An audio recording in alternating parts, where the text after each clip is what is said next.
मेरा कलम तो अमानत है मेरे लोगों की, मेरा कलम तो अदालत मेरे ज़मीर की है। इसीलिए तो जो लिखा तपा के जहाँ से लिखा, जब ही तो लोच कमा का ज़ुबान तीर की है। और मैं कट गिरूं की सलामत रहूं, यकीन है मुझे कि ये हिसारे सितम कोई तो गिराएगा। और तमाम उम्र की ईज़ा नसीबियों की कसम, मेरे कलम का सफ़र राएगा न जाएगा। सलाम, आदाब, सत श्री अकाल दोस्तों, मैं मिस्टर रज़ा सैयदा कॉमर्स में आपका स्वागत करता हूँ। वीडियो में हमने रीवैल्यूएशन अकाउंट के फॉर्मेट को पढ़ा था। उसमें हमने ये देखा था कि रीवैल्यूएशन अकाउंट क्यों बनाया जाता है, कब बनाया जाता है और कैसे बनाया जाता है। और आज की इस वीडियो में दोस्तों उसी रीवैल्यूएशन अकाउंट के एक न्यूमेरिकल क्वेश्चन को मैं लेके आपके सामने हाजिर हूँ, जो क्वेश्चन रीवैल्यूएशन अकाउंट का है और अरिहंत क्लास 12th की अरिहंत बुक का 37 नंबर क्वेश्चन है। ठीक है, तो आइए दोस्तों देर न करते हुए इस क्वेश्चन को पढ़ते हैं और ज़रा देखते हैं इस क्वेश्चन में क्या आपसे पूछा जा रहा है। क्वेश्चन को हम लोग सॉल्व करके देखेंगे। देखिए, टॉपिक है पुनर्मूल्यांकन खाता। दोस्तों क्वेश्चन है 37। दीपक और अमर एक फर्म में साझेदार हैं, उनका लाभ विभाजन अनुपात 2:1 है।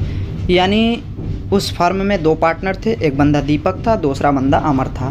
फर्म में जितनी भी प्रॉफिट या जितना भी लॉस होता था उसको 3 टुकड़ों में डिवाइड करते थे। उसमें से 2 हिस्सा दीपक का, 1 हिस्सा अमर का। 1 अप्रैल 2016 को उन्होंने सुमित को फर्म में प्रवेश दिया। उस समय उनके चिट्ठे की स्थिति निम्न प्रकार थी। चिट्ठे की स्थिति आपके सामने है दोस्तों, आप देख लीजिए। अब नीचे पढ़ते हैं कि सुमित के प्रवेश पर फर्म की संपत्तियों और दायित्वों का पुनर्मूल्यांकन किया गया, जो इस प्रकार है। अब पुनर्मूल्यांकन में आपसे ये कहा जा रहा है कि लेनदार 22,500 रुपये से बढ़ाना है। ज़रा ध्यान दीजिएगा, लेनदार को 22,500 रुपये से बढ़ाना है और मशीन का मूल्य 81,000 रुपये तक घटाना है और भवन का मूल्यांकन 2,43,000 पर किया गया। फिर नीचे कह रहा है कि आवश्यक जनरल प्रविष्टियाँ कीजिए तथा पुनर्मूल्यांकन या अथवा लाभ हानि समायोजन खाता बनाइए। और उत्तर आपको नीचे दे रखा है, लाभ हानि समायोजन खाते की हानि या पुनर्मूल्यांकन खाते की हानि 4500 रुपये। तो आइए दोस्तों हम इसको सॉल्व करेंगे और देखेंगे कि हमारा 4500 रुपये आंसर आता है नहीं, हानि 4500 रुपये की आती है या नहीं। सबसे पहले तो बेटा आपसे क्वेश्चन में जनरल एंट्री पूछी जा रही है, फिर उसके बाद रिवैल्यूएशन अकाउंट। और सिंपल सा फंडा है, क्लास 11th में बेटा आपने पढ़ा है कि सबसे पहले एक बिज़नेस के किसी ट्रांजैक्शन को रिकॉर्ड किया जाता है तो उसकी प्राइमरी बुक जनरल ही हुआ करती है। तो आइए सबसे पहले हम जनरल एंट्री करेंगे। जिस चीज़ पे लॉस होगा लॉस की एंट्री करेंगे, जिस चीज़ पे प्रॉफिट होगी प्रॉफिट की एंट्री करेंगे। तो सिंपली बेटा देख लीजिए कि पहला नंबर कह रहा है कि लेनदार 22,500 रुपये से बढ़ाना है। तो सिंपली आप ये जान जाइए कि लेनदार चाहे जितने के भी रहे हों, क्रेडिटर चाहे जितने के भी रहे हों, 22,500 रुपये उसमें आपको बढ़ा के देना है, एक्स्ट्रा देना है। तो सिंपली 22,500 रुपये आपका लॉस हो जाएगा। आप खुद अपने दिमाग से सोच लीजिए, ये नुकसान होगा। दूसरी बात, मशीन का मूल्य 81,000 तक घटाना है। तो बेटा मशीन का मूल्य अब हमें देखना पड़ेगा कि पहले कितना था। तो मशीन का मूल्य पहले बेटा 90,000 रुपया था, उसको घटा के 81,000 तक लाना है। तो आपका 9,000 रुपये का लॉस हो जाएगा। ठीक है, यानी फर्स्ट और सेकंड दोनों नंबर पे आपका लॉस हो रहा है। अब चलते हैं थर्ड नंबर पे। तो थर्ड नंबर में कह रहा है कि भवन का मूल्यांकन यानी बिल्डिंग रीवैल्यूट की गई है 2,43,000 यानी 2,43,000 पर। तो आपको देखना होगा कि बिल्डिंग पहले कितने की थी। तो बेटा बिल्डिंग 2,16,000 की पहले थी, अब हो गई बढ़ के 2,43,000। तो जब कोई संपत्ति बढ़ती है तो आपका प्रॉफिट होता है, फ़ायदा होता है। तो 2,16 में कितना बढ़ा होगा, तो 2,43 हो गया। तो आप घटा के देखेंगे तो 27,000 आएगा, यानी 27,000 रुपये। अब आइए इसको हम रिकॉर्ड करते हैं जनरल एंट्री में। तो हमने यहाँ रिकॉर्ड किया हुआ है, जनरल एंट्रीज़ ऊपर लिख देंगे। और एक बात सुन लीजिए बेटा, हमने कॉलम नहीं खींचे हैं, यानी डेट पर्टिकुलर जीएफ अमाउंट के। मैं अक्सर एंट्री ऐसी ही करता रहता हूँ, आप जानते हो, पुराने बच्चे अच्छे से पढ़े होंगे आप अगर, तो आप जनरल लेज़र सब कुछ आप जानते होंगे। उसमें 5 कॉलम होते हैं, date particular, LF, amount, debit, amount, credit. आप खींच लीजिएगा। तो देखिए आपका लॉस हुआ था रीवैल्यूएशन में, क्रेडिटर 22,500 से बढ़ रहा था, लॉस हुआ था। ठीक है, तो 2 एंट्री करेंगे बेटा, एक लॉस की और एक प्रॉफिट की। तो जिस जिस चीज़ पे लॉस होगा, लॉस के लिए बेटा हम रीवैल्यूएशन अकाउंट को डेबिट कर देंगे। क्या कर देंगे? रीवैल्यूएशन अकाउंट डेबिट कर देंगे।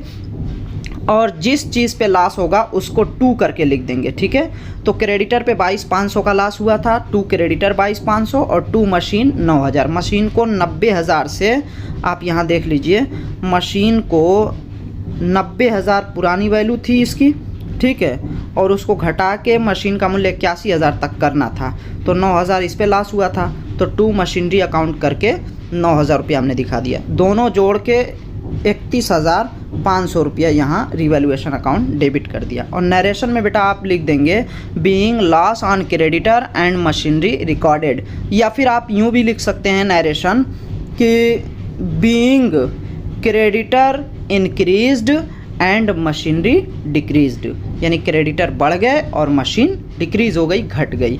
ठीक है, तो क्रेडिटर बढ़ने से, लायबिलिटी बढ़ने से भी लॉस होता है और एसेट के घट जाने से भी लॉस ही होता है। अब नेक्स्ट नंबर पे चलते हैं। दूसरे नंबर पे कह रहा था कि यहाँ भवन का मूल्य 2,43,000 पर किया गया, भवन का मूल्यांकन। ठीक है, और भवन पहले से बेटा आपके पास 2,16,000 का था, तो 27,000 बढ़ गया, तो ये प्रॉफिट होगी, तो इसको हम प्रॉफिट में रिकॉर्ड करेंगे। तो जिस चीज़ पे फ़ायदा होगा उस चीज़ को डेबिट करेंगे और 2 रिवैल्यूएशन कर देंगे। ठीक है, तो हमने यहाँ कर दिया building account debit, 2 revaluation account 27,27,27,000।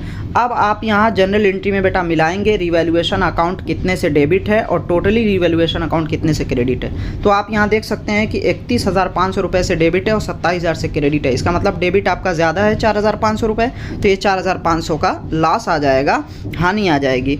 तो हानि को बेटा हम पार्टनरों के बीच डिस्ट्रीब्यूट कर देंगे। ये 2 संबंधी 1 के अनुपात में लाभ हानि बांटते थे। आप यहाँ देख लीजिए फिर से, 2 संबंधी 1 के अनुपात में लाभ हानि बांटते थे। तो इस 4,500 रुपये यानी 4,500 रुपये की हानि को हम 3 जगह करेंगे, तो 1 शेयर 1,500 का पड़ेगा। आप यहाँ 4,500 को 3 से डिवाइड कर देंगे तो कट पीट के 1 शेयर आपको 1,500 रुपये का पड़ेगा। और इस दीपक को 2 शेयर देना है तो 3,000, और अमर को 1 ही शेयर देना है तो 1,500 रुपया। तो अब ये चूँकि लॉस है तो लॉस से पार्टनर का कैपिटल अकाउंट डेबिट कर दिया जाएगा। तो हम यहाँ एंट्री कर देंगे डीज कैपिटल अकाउंट डेबिट 3,000 से और एस कैपिटल अकाउंट यानी अमर्स कैपिटल अकाउंट डेबिट 1,500 से और 2 रिवैल्यूएशन अकाउंट 4,500 से। नरेशन लिख देंगे बेटा being loss on revaluation distributed. ठीक है, अब किसके बीच डिस्ट्रीब्यूट किया गया अगर आप देख सकते हैं तो यहाँ देख लीजिए, 3,000 इसको दिया गया और 3,000 दूसरे वाले बंदे को। ठीक है, दीपक और अमर को। इस तरीके से हमारी जनरल एंट्री कंप्लीट हो गई। अब चलते हैं रिवैल्यूएशन अकाउंट पे। तो बेटा इसी एंट्री को बस एक अकाउंट बना के उसमें रिकॉर्ड कर देना है। तो revaluation account particular amount 4 column हम खींच लेंगे और उसमें जिस पे लॉस हुआ था उसको 2 में रिकॉर्ड कर देंगे। 2 क्रेडिटर, 2 मशीनरी 22,500 और 9,000, और बिल्डिंग पे प्रॉफिट हुई थी उसको बाई में रिकॉर्ड कर देंगे, बाई बिल्डिंग 27,000। उसके बाद टैली करने पे हमारा डेबिट का 31,500 आ रहा है और क्रेडिट का सिर्फ 27,000, 4,500 का लॉस था, तो लॉस को बाई में बाई पार्टनर्स कैपिटल अकाउंट या करेंट अकाउंट मैंने बताया था। तो यहाँ तो कुछ क्वेश्चन में ऐसा इंस्ट्रक्शन है नहीं कि पार्टनरों का कैपिटल फिक्स है या फ्लक्चुएटिंग है, तो हम मानेंगे कि वो फ्लक्चुएटिंग है और पार्टनर के कैपिटल अकाउंट में इस लॉस को ट्रांसफ़र कर देंगे। 3,000 और 1,500 करके टोटल अमाउंट कॉलम में 4,500 और दोनों साइड टोटल कर देंगे 31,500। ठीक है, इस तरीके से आपका क्वेश्चन कंप्लीट हो गया। नेक्स्ट वीडियो में हम अगला टॉपिक पढ़ेंगे। तब तक के लिए bye bye, tata, thank you.